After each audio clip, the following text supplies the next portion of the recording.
তোমার স্বপ্ন ঢাকা বিশ্ববিদ্যালয়ের ভর্তি পরীক্ষা হলে আজকে আমি 15টা প্রশ্ন এনেছি, যে প্রশ্নগুলা আগে ঢাকা বিশ্ববিদ্যালয়ের ভর্তি পরীক্ষায় এসেছিল।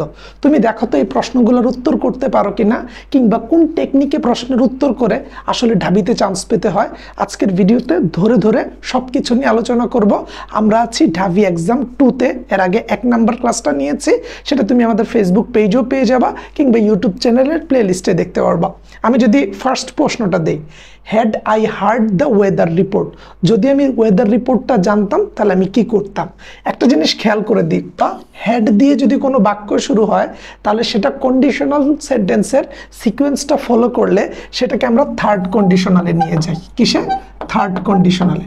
থার্ড কন্ডিশনালের ক্ষেত্রে তুমি একটা জিনিস খেয়াল করে দেখবা, আমাদের প্রথম অংশটা বা ইফ যুক্ত অংশটা যদি পাস্ট পারফেক্ট হয়, পাস্ট পারফেক্টের সিস্টেম হচ্ছে হেডের পরে যদি ভার্বের পাস্ট পার্টিসিপল ফর্ম দেয়া থাকে তাহলে অপর প্রান্তে আমরা সাধারণত উড, কুড অথবা মাইটের পরে হ্যাভ বসাই আর হ্যাভের পরে ভার্বের পাস্ট পার্টিসিপল ফর্ম দেই। অর্থাৎ এটার স্ট্রাকচারটা হচ্ছে ইফ যুক্ত অংশটা পাস্ট পারফেক্ট হলে পরের অংশে আমরা would have, could have, might have এর পরে ভার্বের পাস্ট পার্টিসিপল ফর্মটা দেই। সো এই দৃষ্টিকোণ থেকে তুমি খেয়াল করে দেখবে, যখন ইফ যুক্ত অংশটা পাস্ট পারফেক্ট না হয়ে হ্যাড দিয়ে বাক্য শুরু হয় এবং এরপরে ভার্বের পাস্ট পার্টিসিপল ফর্ম থাকে, এইটাও এক্স্যাক্টলি থার্ড কন্ডিশনালটাকে ইন্ডিকেট করে।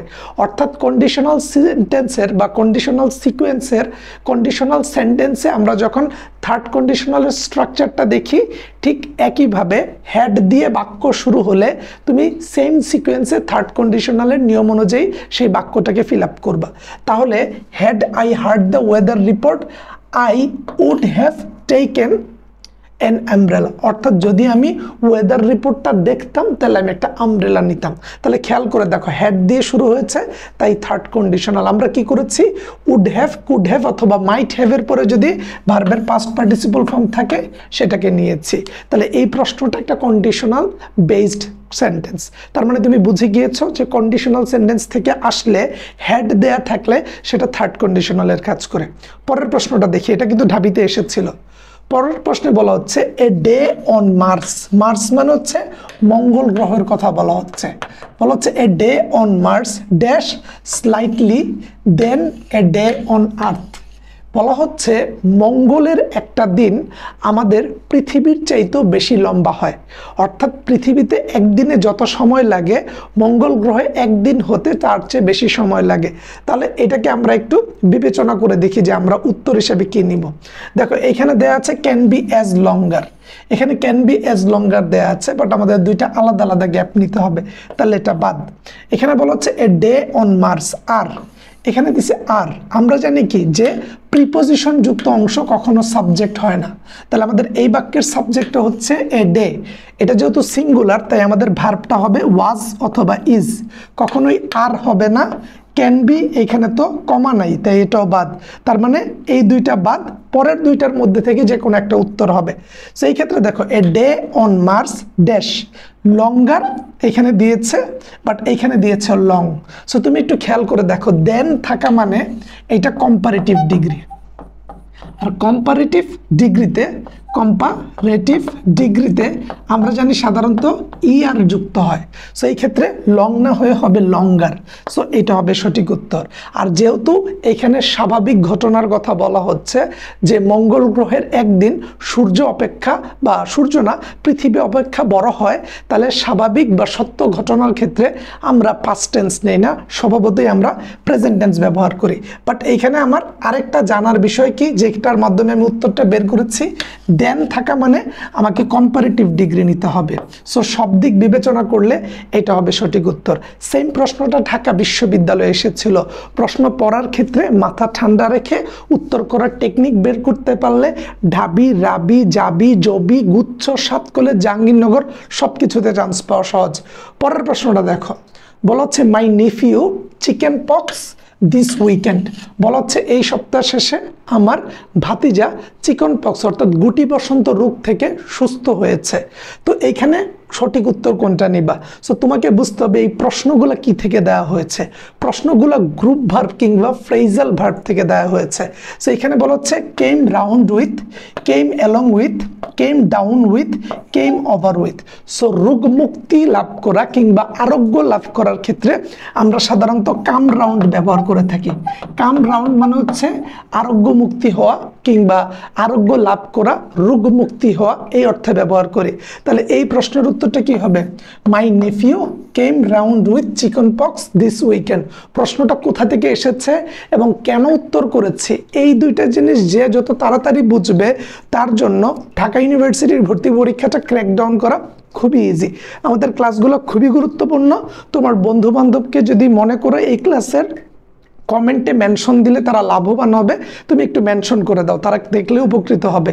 এবং তুমি পুরো ক্লাসটা করো, ইউটিউব চ্যানেলটা সাবস্ক্রাইব করে রাখো, আমাদের ফেসবুক পেজ প্রো উইথ স্বাধীন সবাইকে বলে রাখো।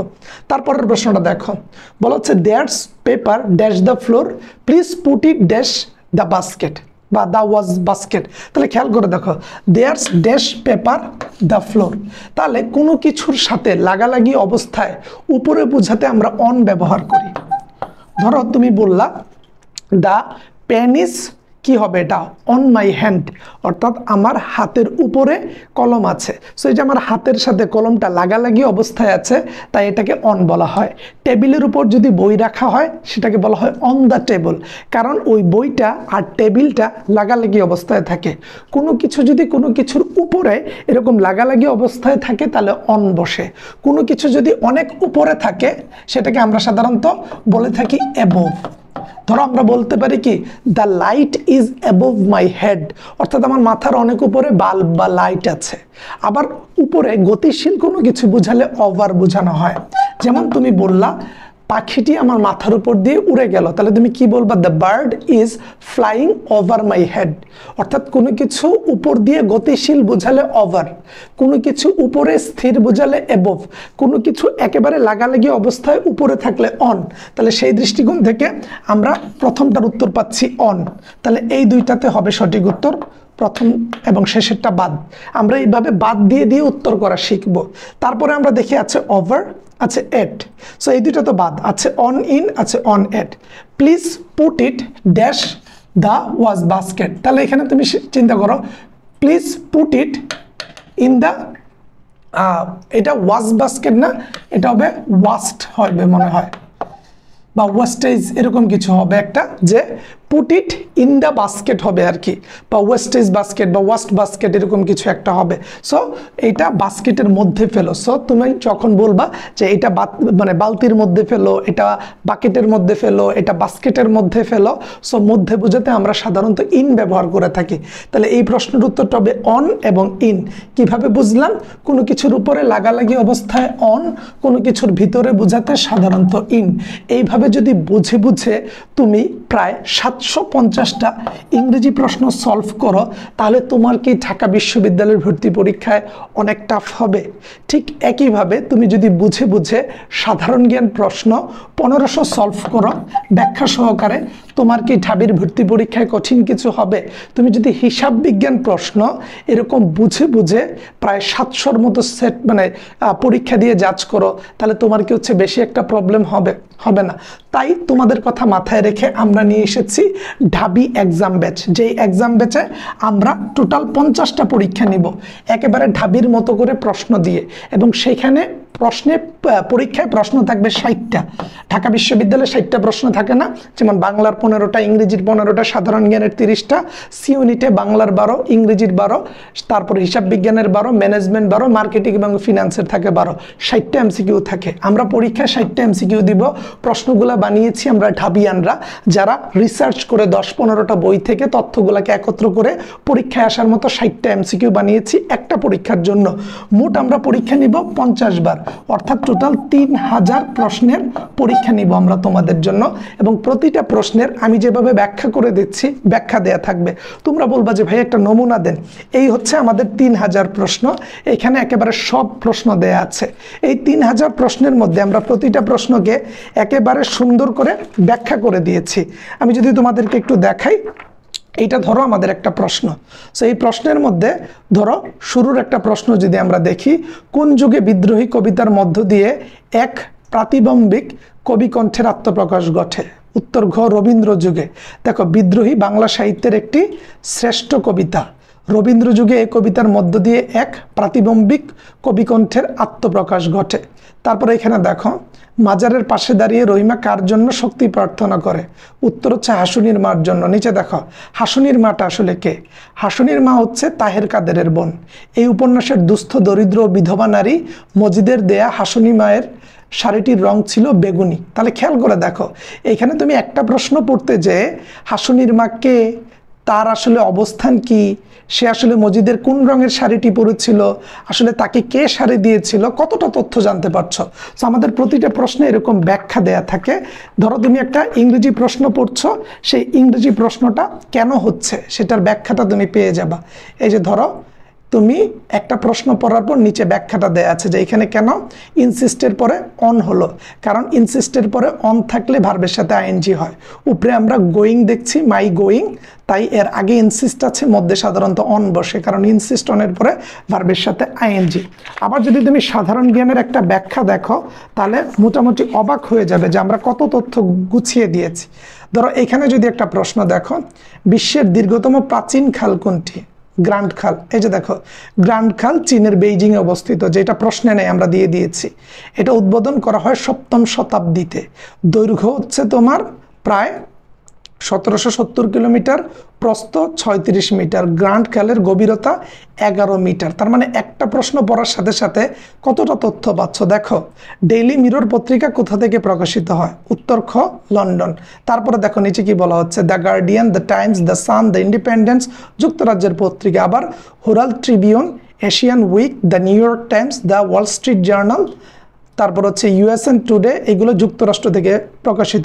অর্থাৎ একটা প্রশ্ন পড়ার সাথে সাথে তুমি প্রাসঙ্গিক অনেক তথ্য পেয়ে যাবা। এরকম মোট 3000 ব্যাখ্যা সহ প্রশ্ন রেডি করেছি আমরা ঢাবি এক্সাম ব্যাচে। মাত্র 500 টাকা দিয়ে তুমি আমাদের এই ব্যাচে ভর্তি হতে পারবা। এখানে মেরিট পজিশন দেখা যাবে, নেগেটিভ মার্কিং থাকবে, এবং থাকবে কত সময়ের মধ্যে তুমি পরীক্ষা দিচ্ছ। সারা বাংলাদেশের সকল শিক্ষার্থীর সাথে তোমার প্রতিযোগিতা হবে, এবং পরীক্ষার আগে যদি তুমি এই 3000 প্রশ্ন ব্যাখ্যা সহ পড়ে যেতে পারো, তাহলে দেখবা প্রায় যে কোনো ইউনিভার্সিটিতে এখান থেকে কোনো না কোনো প্রশ্ন কমন পাবা। সো আমরা পরের প্রশ্নটাকে ব্যাখ্যা করি, তারপরে আবার কথা বলবো।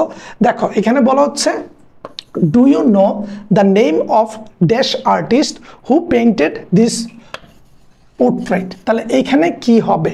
এখানে কি এ হবে, নো আর্টিকেল হবে, এন হবে, নাকি দা হবে? সো এইখানে আসলে দেখো উত্তরটা হবে দা। কেন দা হচ্ছে? কারণ do you know name of the artist, তুমি কি ওই আর্টিস্টের নাম জানো যে এই ছবিটি এঁকেছে? সো যেহেতু এখানে আর্টিস্ট সম্পর্কে পরবর্তীতে একটা তথ্য দেয়া আছে, তাই নির্দিষ্ট করে এই আর্টিস্টকে বোঝাতে আমরা দা ব্যবহার করেছি। দা কেন ব্যবহার করা হয় আর্টিকেলে? নির্দিষ্ট করে কোনো কিছুকে বোঝাতে। তাহলে লাইনটা যদি পড়ো, ডু ইউ নো, তুমি কি জানো, the name of the artist, ওই আর্টিস্টের নাম, হু পেইন্টেড দিস পোর্ট্রেট, যে এই পোর্ট্রেটটা এঁকেছে। সো আমরা দা কখন বোঝাই? নির্দিষ্ট করে কোনো কিছু বোঝাতে। সো যখন আমরা বলছি যে তুমি কি ওই ব্যক্তিটাকে চেনো, বা তুমি কি ওই শিল্পীটাকে চেনো যে এই ছবিটা এঁকেছে, সো যেহেতু আমরা পরে এই ছবিটা এঁকেছে এই ব্যক্তি সম্পর্কে নির্দিষ্ট করে বলছি যে আমার আসলে তাকেই দরকার যে ছবিটা এঁকেছে, নির্দিষ্ট করে বোঝাতে আমরা দা ব্যবহার করেছি। তারপরে দেখো, the chairman decided to call of the meeting. বলা হচ্ছে চেয়ারম্যান চিন্তা করলো এই মিটিংটা কল অফ করবে। সেই কল অফটা হচ্ছে একটা গ্রুপ ভার্ব। কল অফের বাংলা হচ্ছে পোস্টপোন করা, বাতিল করা, বিলম্ব করা, কিংবা শেষ করে দেয়া। এই অর্থে কল অফ শব্দটা ব্যবহার করা হয়।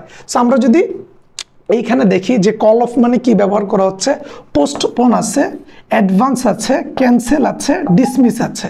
সো আমরা কল অফ মানে ডিরেক্ট তুমি এরকম বলতে পারবে না বিলম্ব, বাট কল অফ বলতে এখানে বোঝানো হচ্ছে যে তোমার চেয়ারম্যান এটা ক্যান্সেল করে দিয়েছে, অর্থাৎ বাতিল করে দেয়া। ডিসমিস অর্থ বাতিল, কিন্তু এখানে অ্যাপ্রোপ্রিয়েট কল অফ শব্দটার সাথে তুমি হচ্ছে ক্যান্সেল শব্দটাকে সমন্বয় করতে পারবে। পোস্টপোন মানে বিলম্ব করা বা ডিলে করা, বাট এখানে ক্যান্সেল করা বোঝাচ্ছে। The chairman decided to call of, chairman সিদ্ধান্ত নিল সে মিটিংটাকে বাতিল করে দিবে, ক্যান্সেল করে দিবে। এই প্রশ্নটা একটা গ্রুপ ভার্ব। গ্রুপ ভার্ব থেকে আমাদের প্রশ্ন আসে যে call of, call at, call for. So এই জিনিসগুলো সম্পর্কে একটু বিস্তারিত জানতে হবে। গ্রুপ ভার্ব থেকে কিন্তু প্রায়শই ঢাবি সহ যে কোনো বিশ্ববিদ্যালয় ভর্তি পরীক্ষায় প্রশ্ন থাকে। তারপরের প্রশ্নটা দেখো, বলা হচ্ছে ইটস পার্টলি ফিনিশড, বলা হচ্ছে এটা আংশিকভাবে শেষ হয়েছে। দেয়ার ইজ ড্যাশ লেফট, বলা হচ্ছে দেয়ার ইজ নাথিং লেফট, এখানে কিছুই নেই। যেহেতু আংশিকভাবে শেষ হয়েছে, কিছু না কিছু তো আছে, কারণ এখানে বলা হচ্ছে পার্টলি, মানে পার্টলি মানে কি আংশিকভাবে শেষ হয়েছে, তাহলে এখানে কিছু না কিছু তো আছে। এখানে বলছে এভরিথিং রয়ে গেছে, না এভরিথিং তো নাই, কারণ পার্টলি তো শেষ হয়েছে, কিছুটা আগেই শেষ হয়েছে আংশিকভাবে, তাহলে তো সব কিছু রয়ে গেছে বিষয়টা এমন না। কিছু যদি আগে শেষ হয়ে যায়, এখানে আরও কিছু আছে। এখানে বলছে anything left, there is anything left, এখানে এনিথিংটা তো আসলে ওই অর্থে যায় না, দেয়ার ইজ সামথিং লেফট, এইটা সবচেয়ে বেশি অ্যাপ্রোপ্রিয়েট। তার মানে এই প্রশ্নের উত্তরটা করতে হবে অর্থ অনুযায়ী, অর্থাৎ বাক্যের অর্থ বুঝে তোমাকে উত্তরটা করতে হবে। ইটস পার্টলি ফিনিশ, এটা আংশিকভাবে শেষ হয়েছে। দেয়ার ইজ সামথিং লেফট, যেহেতু আংশিকভাবে শেষ হয়ে গেছে, এখানে কিছুটা অংশ আবার রয়েও গেছে। এই প্রশ্নটা একেবারে ঢাবির ভর্তি পরীক্ষায় এসেছিল। মাথা ঠান্ডা রেখে বুঝে বুঝে উত্তর করতে পারলে চান্স পাওয়া কিন্তু সহজ। সো আমাদের যে এক্সাম ব্যাচের কথা বলেছি, আমাদের এই এক্সাম ব্যাচের শুরুর ডেট সম্ভাব্য 5 ডিসেম্বর। 5 ডিসেম্বর থেকে শুরু করতে চাচ্ছি, এবং এইখানে তুমি পরীক্ষা দিতে চাইলে আমরা প্রথম 1000 জনকে নিব পরিকল্পনা করতেছি। সো তোমার যদি এখানে ভর্তি হওয়ার ইচ্ছা থাকে, প্রথম 1000 জনের মধ্যে থাকার পরিকল্পনা থাকে, এই নাম্বার দুইটাতে কল দিতে পারো। আমাদের পেজে ইনবক্স করতে পারো যে বস আমি এই এক্সাম ব্যাচে ভর্তি হতে চাই, আমার বস শেষ মুহূর্তে এই শিটগুলা লাগবে, আমি এইগুলা পড়ে আমার লাস্ট মুহূর্তের প্রিপারেশনটাকে গুছিয়ে নিতে চাই। সো যারা এই শিটগুলো চাচ্ছ, যারা পরীক্ষা দিয়ে মেরিট পজিশন দেখতে চাচ্ছ, যারা আমাদের কাছে 50 বার পরীক্ষা দিয়ে ভুলগুলো শুধরে নিতে চাচ্ছ, তাদের জন্য আমাদের এই এক্সাম ব্যাচ। আমি বি ইউনিট এবং সি ইউনিটের জন্য সেমভাবেই পরীক্ষা হবে। পরের প্রশ্নটা যদি দেখি, এখানে বলা হচ্ছে কি the recipe for vegetable soup has a number of different dash, বলা হচ্ছে ভেজিটেবল স্যুপের যে রেসিপি, এটা করতে হলে আমার অনেক ধরনের কি লাগবে, পার্টস, কম্পোনেন্টস, ইনগ্রেডিয়েন্টস নাকি এলিমেন্ট। বলা হচ্ছে যে আমার অনেক ধরনের উপাদান লাগবে। আমি যদি হচ্ছে ভেজিটেবল স্যুপ বানাতে চাই, এই রেসিপিটা করতে গেলে আমার অনেক ধরনের উপাদান লাগবে। এখন পার্টস মানে উপাদান, কম্পোনেন্টস মানে উপাদান, ইনগ্রেডিয়েন্টস মানে উপাদান, এলিমেন্ট মানে উপাদান।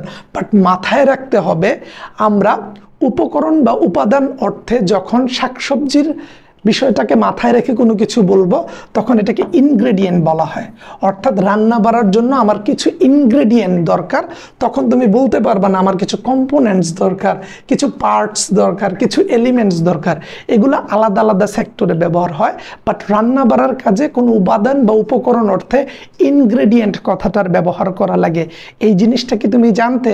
এই যে শব্দের অর্থগুলো তুমি জানতে কিনা, কিংবা এগুলোকে কিভাবে অ্যাপ্লাই করতে হয়, সেই জিনিসগুলো বোঝানোর জন্যই সাধারণত এই প্রশ্নগুলো ঢাকা ইউনিভার্সিটিতে করা হয়।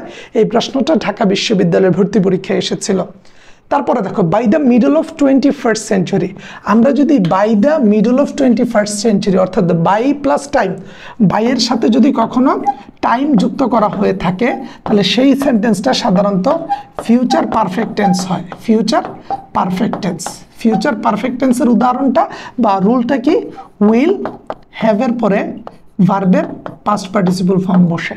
তাছাড়াও আমি যদি বাংলায়ও ভেঙে দিই, by the middle of 21st century, 21st century হচ্ছে বর্তমানে আমরা যে সেঞ্চুরিতে আছি, এটাকে 21st সেঞ্চুরি বলা হয়। তাহলে 21st সেঞ্চুরির মিডল বলতে বলা হচ্ছে 2050 সালের দিকে the computer dash are necessity in every home. তাহলে 2050 সাল মানে ফিউচার বোঝাচ্ছে। এইখানে কি ফিউচার আছে? নাই, এটা তো ভার্বই না, এটা প্রেজেন্ট টেন্স। এখানে একটাই আছে ফিউচার টেন্স, আবার একটাই আছে ফিউচার পারফেক্ট টেন্স। এই প্রশ্নটা একেবারে ঢাবির ভর্তি পরীক্ষায় এসেছিল, এবং এই প্রশ্নটা ব্যারনস্টুফেলের 35 বা 36 নম্বর রুল, এই প্রশ্নটা হুবহু ব্যারনস্টুফেল থেকে কপি করে দিয়েছিল। যারা ব্যারনস্টুফেল পড়ে তারা দেখবা যে 35 নম্বরে একেবারে সেম এক্সাম্পলটা ছিল, সেম প্রশ্ন হুবহু ঢাবিতে চলে আসছিল। বাট এটা মনে রাখার দুইটা সিস্টেম, বাই প্লাস সময় দেয়া থাকলে এখানে আমরা ফিউচার পারফেক্ট টেন্স ব্যবহার করি, আর by the middle of 21st century মানে 2050 সাল, আর এটা চলো 2024 বা 25। সো সেই ক্ষেত্রে তুমি 50 সালকে যখন টার্গেট করে আগাবা তখন তুমি এই অর্থে পরিকল্পনা করবা।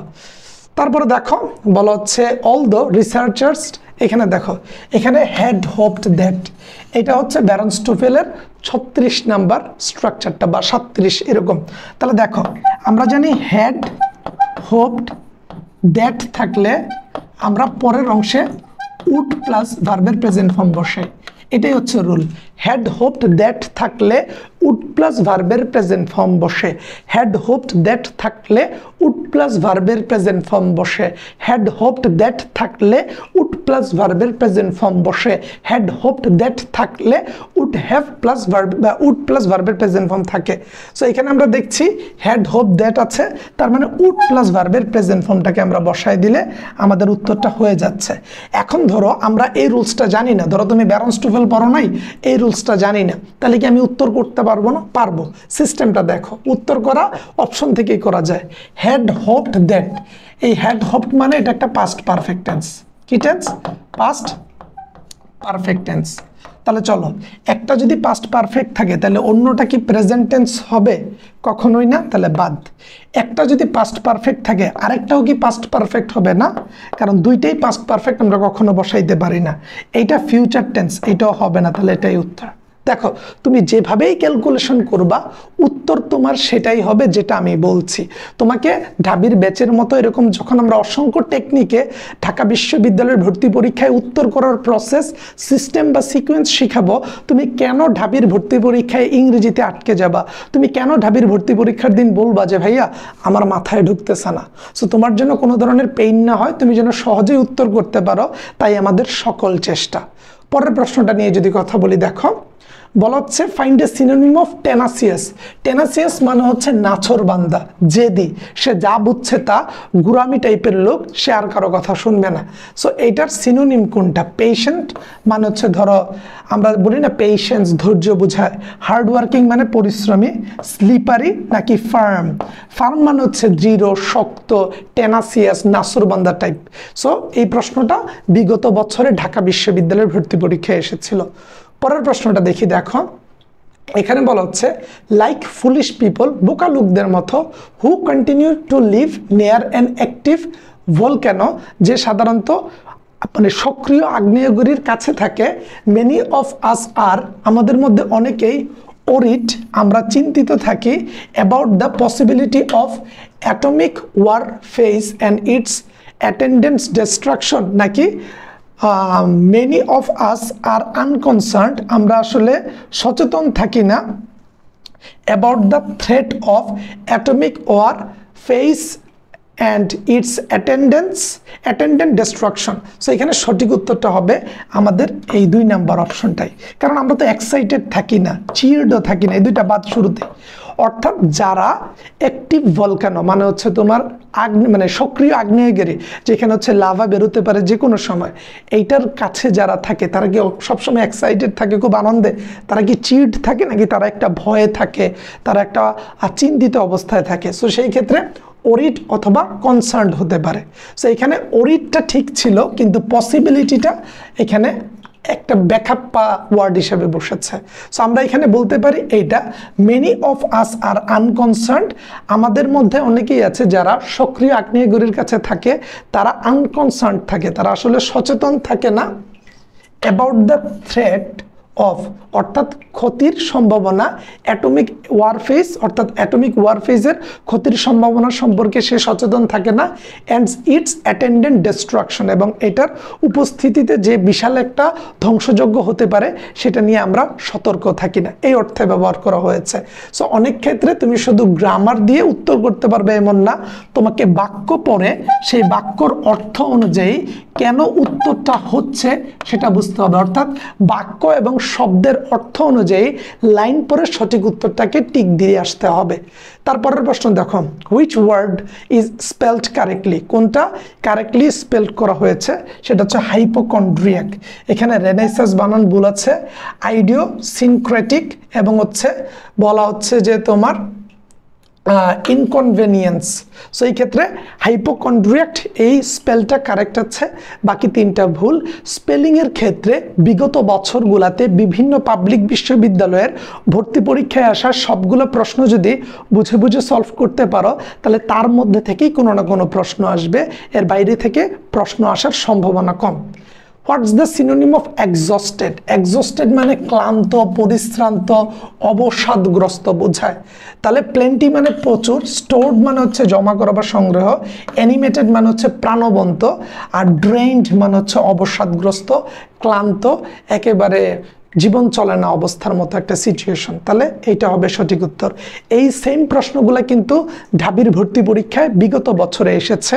আমার মন গড়া কোনো প্রশ্ন দিচ্ছি না, আমি চাচ্ছি প্রিভিয়াস ইয়ারগুলোতে যে রুলস থেকে এসেছে, আমি যদি তোমার সামনে সেই রুলসগুলোকে ক্রিস্টাল ক্লিয়ারলি প্রেজেন্ট করতে পারি, you will get some idea. তুমি কিছু পরামর্শ পাবা বা কিছু ধারণা পাবা যে নেক্সট কোয়েশ্চেনগুলো যখন আসবে তুমি সেগুলোকে কিভাবে উত্তর করবা। গ্লুমি মানে হচ্ছে আমরা জানি অন্ধকারাচ্ছন্ন, এটাকে গ্লুমি বলা হয়। এইটার বিপরীত শব্দ হবে ব্রাইট। ডার্ক মানে অন্ধকার, গ্রে মানে তো হচ্ছে তোমার ধূসর কালার, পেইল মানে হচ্ছে বিবর্ণ। পেইল মানে কি?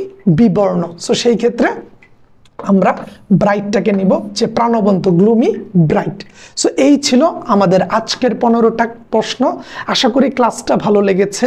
যারা চাচ্ছ ভাই আমি ঢাকা ইউনিভার্সিটিতে চান্স নিব, অলরেডি তোমার লাইফের তুমি 2-2.5 মাস সময় শেষ করে ফেলেছ।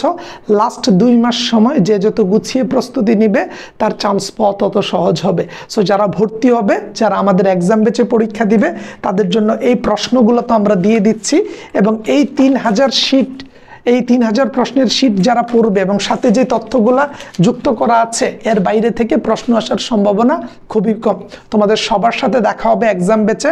আমাদের নাম্বারে কল দাও, আমাদের পেজে ইনবক্স করো, তোমাদের বন্ধু বান্ধবকে জানাও যে স্বাধীন ভাইয়া খুব দারুণভাবে ক্লাস নেন এবং ওনার ব্যাচের জন্য আসলে কথাবার্তা বলছেন। তুমি তোমার বন্ধু বান্ধবের সাথে কথা বলে এই নাম্বারে কল দিলে আমার সাথে কথা বলতে পারবে, আমার সাথে কথা বলে আমাদের ব্যাচের মধ্যে যুক্ত হয়ে যাও ইনশাল্লাহ যত তাড়াতাড়ি সম্ভব। আসসালামু আলাইকুম।